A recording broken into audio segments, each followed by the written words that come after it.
All right, for those of you who are doing the 2 habit challenge, I hope you are ready to kick things off in a big way. I'm going to spend the next several minutes going over some of the details around the challenge. I will send in a separate message to all of you who are doing the challenge. Just a little reminder, if you have not done one of our previous challenges before, how to utilize the app for this challenge. Because each day you will be checking off your list a number of habits that we want you to try to integrate into your daily living for the next 21 days. And now, if this is your first time, just get set because you decided to hop into probably the best challenge that we have yet designed.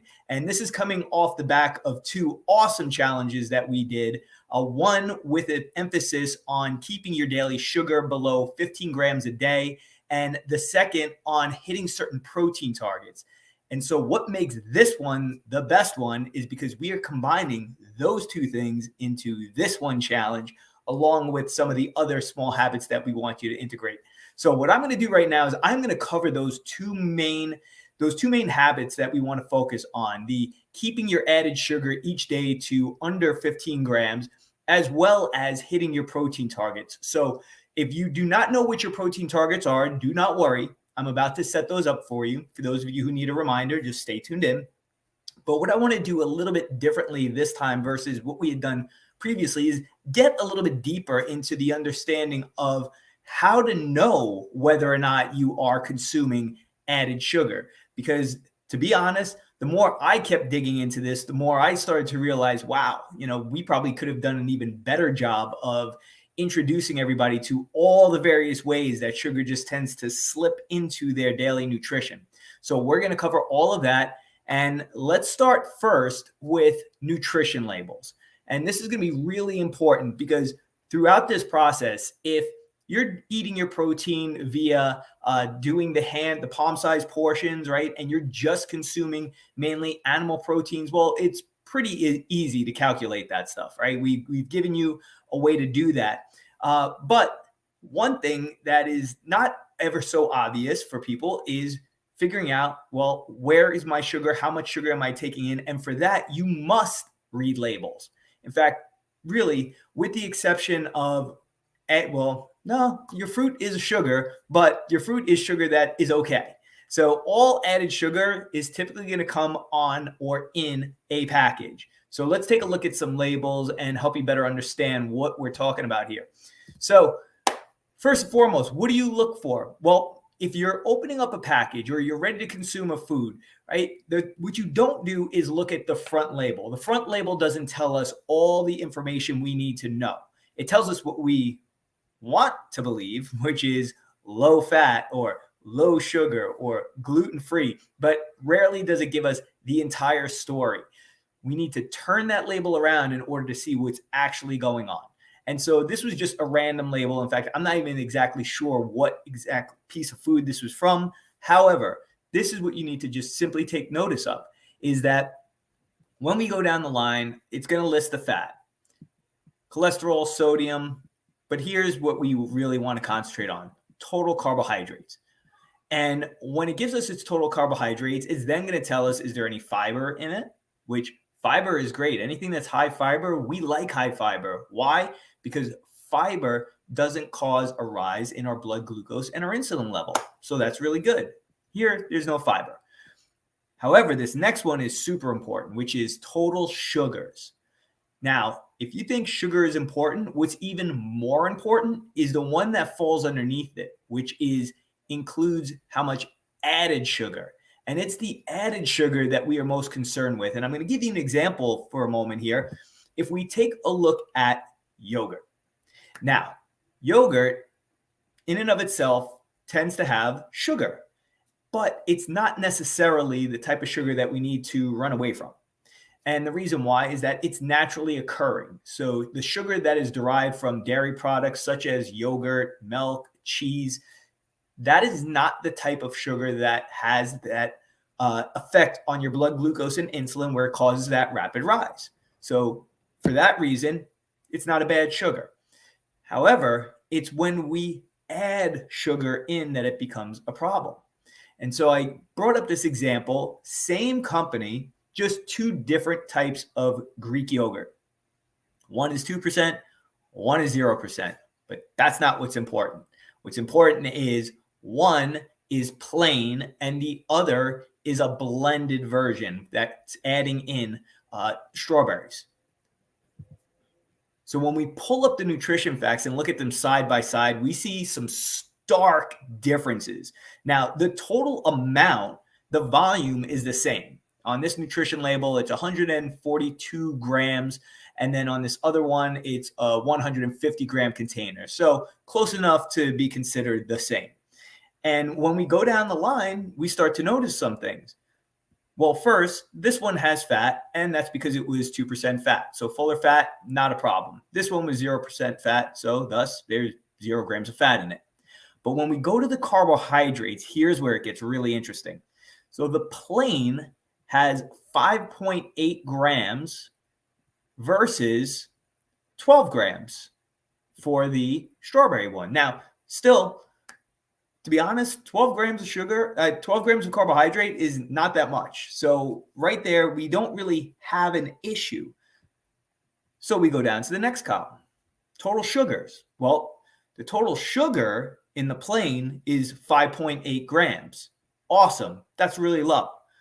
When we go to the total sugars on the strawberry, it goes up a little bit, goes up to 11 grams. Now, here's what's important. On the strawberry, there's one more column that has to be added, and that is the added sugar column. And that's because for a very long time, companies, especially yogurt companies, were notorious for putting the sugar content on there, but it can be really deceiving because if we looked at these without that added sugar in there, we might say, oh, there's really not that much of a difference between the two. I mean, is it really that big of a deal? No, it's really not. You're talking 6 more grams of carbohydrates in total, and you're talking 5 more grams of sugar. Not going to kill you, right? But the interesting thing is, what is the percentage of that sugar? What percentage of that sugar is added sugar? So now we look at it and we say, whoa, of those 11 grams of sugar, 7 of them were added. So that means that there is 4 grams, very similar to what we have on the plain one. There's about 4 grams of naturally occurring sugar in this strawberry one. And then they went and added 7 more grams. Now, you know what would have made this okay is if you had the plain yogurt and you simply added real strawberries. Because even though strawberries are sugar, once again, it's naturally occurring sugar. Where in the case of the blended, I guarantee if you turn that label around and start looking at the ingredients, you'll see things like cane sugar or various types of glucose or sucralose added into it. And that's exactly, precisely what we're trying to avoid. Now, if you were to have this strawberry one, well, you are at 7 grams of added sugar. So that's only a little bit less than half of what you can have on the day. So you're actually in pretty good shape. But what you're going to see in a moment is going to make you feel like, well, maybe it's worth going with the plain versus the strawberry, even though there's not that much added sugar. But before we do that, I just wanted to compare those two with plain yogurt. And now for some of you, you're like, well, I don't like yogurt. It doesn't matter. This holds true with almost all types of foods. So many of the foods that we consume today, there is the natural version, and then there is the, well, you could call it natural, but with additives, right? And so if we look at just plain yogurt, but a strawberry one, not Greek, you have 28 grams of carbohydrates compared to 5.8 or 6 grams or 12. Right? We're up to 28 grams. We're at 22 grams of sugar compared to 5.8 or 11.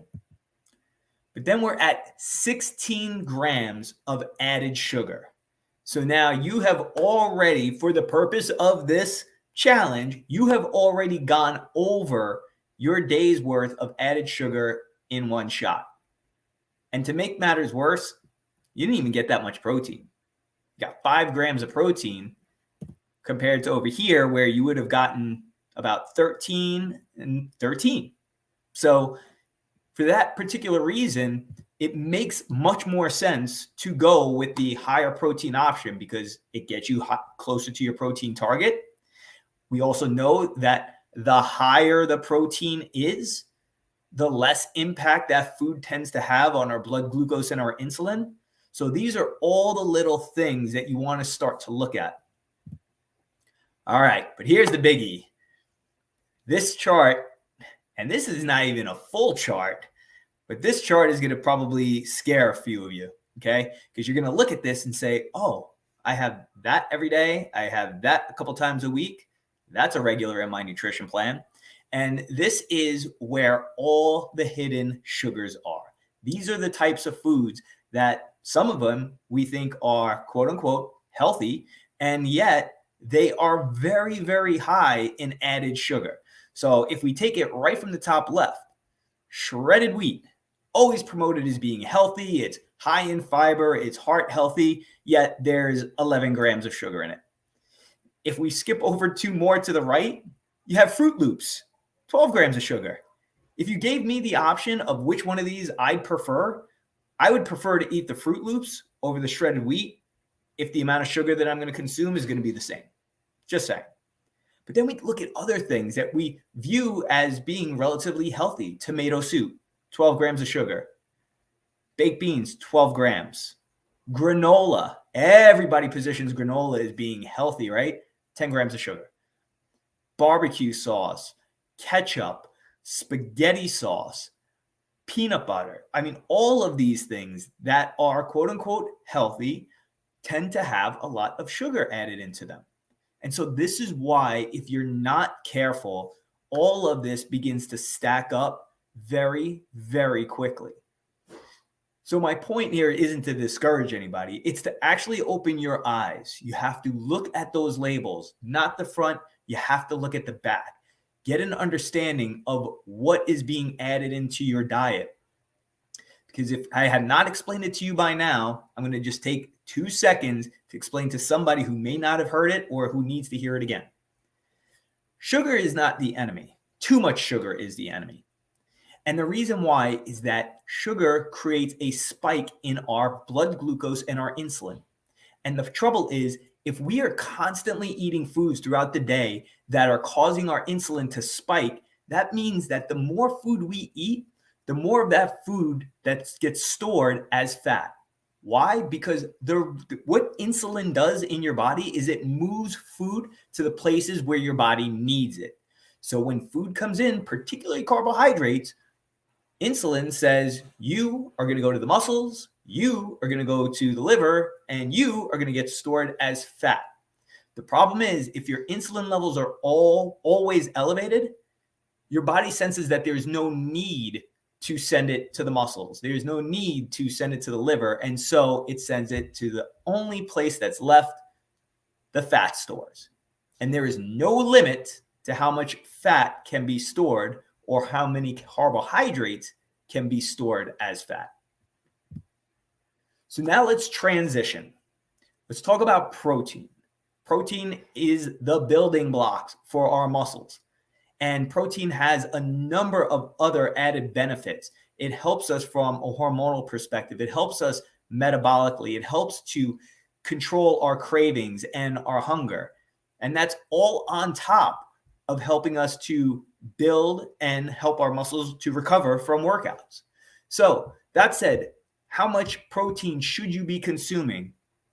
Well, there's this chart that we put together that is pretty accurate based on what we know is the ideal amount of protein for somebody to be consuming if they are resistance training with us 2 to 3 times per week. And so this is based on weight. It's also based on sex. So men do tend to need a little bit more protein than women. And somebody who is a little bit bigger in general is going to need more protein than somebody who's smaller. So this breaks it down and gives you the option of calculating your protein over the course of this challenge two ways. Okay, we can do it using our hands, or we can actually weigh out the amount of grams. Now, because we personally are not fans of weighing and measuring your food, we like the palm size portion as a means of measurement for the majority of you. But for those of you who really like to get granular and really want to know if I'm taking in every single gram, you are more than welcome to calculate it. In fact, that is one of the things that you can do through your app. So there is the opportunity in the app to look up the food just like you would on MyFitnessPal, put in the amount, and it'll give you how many grams of protein, and it'll track it for you throughout the day. Okay, so let's just take a quick look at this. And, I'm going to bunch some of this together. So here's the deal. If you are 100 pounds or less, then the amount of protein you would need per day falls between 72 and about 95 grams. All right. As you go up in weight, the amount also increases. So somebody between 115 or right around 115 pounds to maybe upwards of 130 pounds would consume somewhere between about 80 grams and let's say 95 grams for a woman. If it were a male, it would be between 109 and 125, just to round things off. At 145, a woman should be consuming around 105 grams per day. A male would be at 138. And as we move up and up and up, you can read the chart, but here is my disclaimer. We know just from experience that so many of you ladies really struggle with protein. I mean, chances are many of you are not getting much, if any, protein as it is right now. And so making the leap, let's say if you were a 145-pound female, making that leap to 105 grams or 4 palm-sized portions of protein per day may seem like a lot. So if you needed to start at 3 and then work your way up to 4, that's great. Use these 21 days to do exactly that. But what we've determined is that in general, for most of you ladies, regardless of size, if you got at least 4 palm-sized portions per day, if you made that your top, then that's probably more than good enough. All right? It might not be what's considered ideal, but trust me, for you, for the purposes of this program and what you're looking to achieve from it, 4 palm-sized portions per day, or again, 105 to about 116 grams of protein per day will be absolutely enough. For you gentlemen, I'm not going to be so easy on you. You should be pushing that protein. And one other point that I'm going to make that relates to both men and women is this. As we get older, our protein requirements actually increase. That's right. As you get older, you actually need more protein. Why? Because you are at a greater risk of sarcopenia, which is age-related muscle loss. So one of the ways to prevent that is first, through your training. Second, through the protein that's going to help you to recover from it. And so if you are thinking, well, what are some good sources of protein? Well, here is just a very simple list to just give you some ideas. We will, inside the app, drop our protein list. If you already have a meal plan from us, then you can just simply refer to that list, and that gives you all the best options. And now Corey Beth was the one who pointed out to me, people are going to ask about that peanut butter because you just said moments ago that peanut butter could be high in sugar, and now you're offering it up as one of the places where they could find protein. So 2 things related to that. Number 1, as it relates to the added sugar, it's typically your, what kind of brands? Your common brands like Skippy or Jif, those things which are not necessarily considered really good peanut butter, right? Those are the ones that tend to have all the added sugar. But if you were to buy natural peanut butter, where the only ingredient on the back is peanuts, then you are getting exactly what you should be getting, and you are not getting any more of what you don't need. So as long as you're consuming all natural peanut butter, only one ingredient, it's peanuts. If that's the type of peanut butter that you're having, then you are in a good spot. Now, As far as considering it a protein, I would not consider peanut butter to be a great protein source. Not because of the type of protein, but because of how much you would have to consume for it to become relevant. So this is one of those things where if you're adding peanut butter into something, it can help boost the protein profile.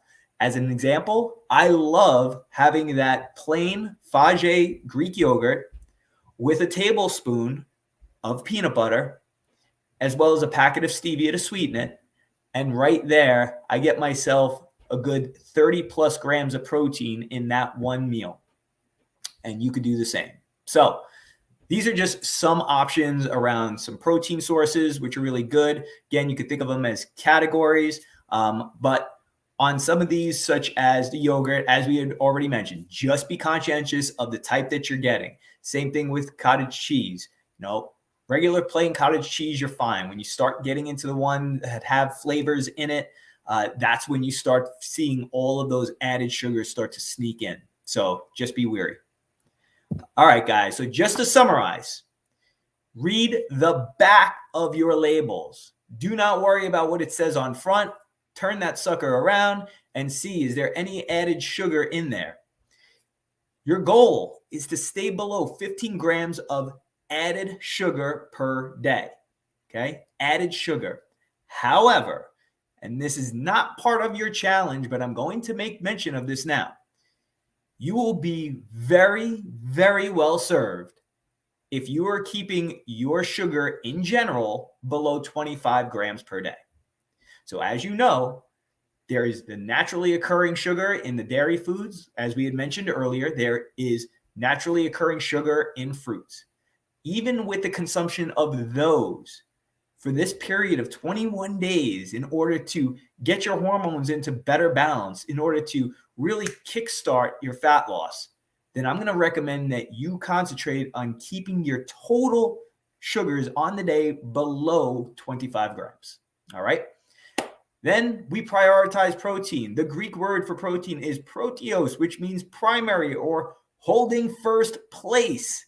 Holding first place. How many of you put protein first when you go and sit down at any one of your meals throughout the day? How many of you put protein first when you're thinking about a snack option? I'm sure not many of you. All right. And that's because it's not easy. It's not convenient. I'm going to be totally transparent here with you guys. And I know firsthand that it is so much easier to reach for that carbohydrate food. It is easier for me in the middle of the day to go reach for those almonds.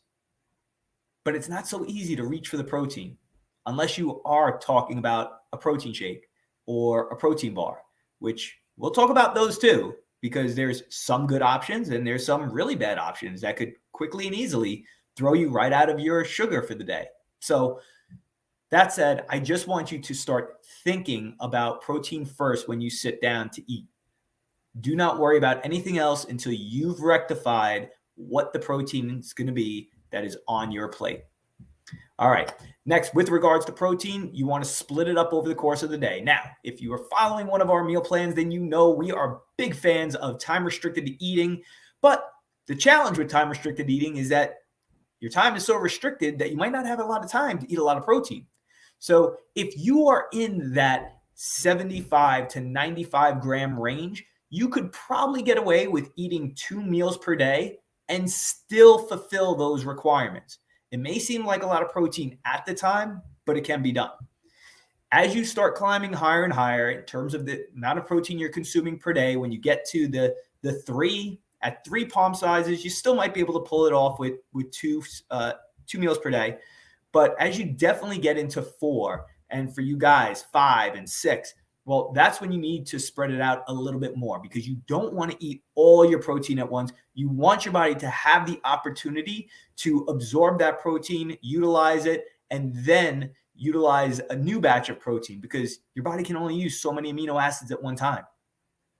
And lastly, you have the option of measuring this by hand or by grams. So whichever one is your personal preference, go for it. The only thing that we're going to ask you at the end of the day when you open up your app is, did you hit your protein requirements?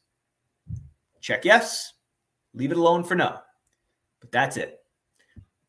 So hopefully that is helpful to you guys. If you have any questions, please do me a favor and go ahead and drop them below in this video, and I will continue to address these over the course of this challenge.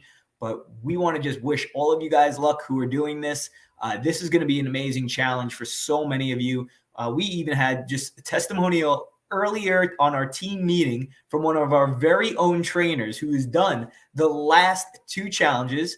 Sarah Formato has done both of the last 2 challenges that we ran and had lost 10 pounds. She's a trainer and she's still dropping.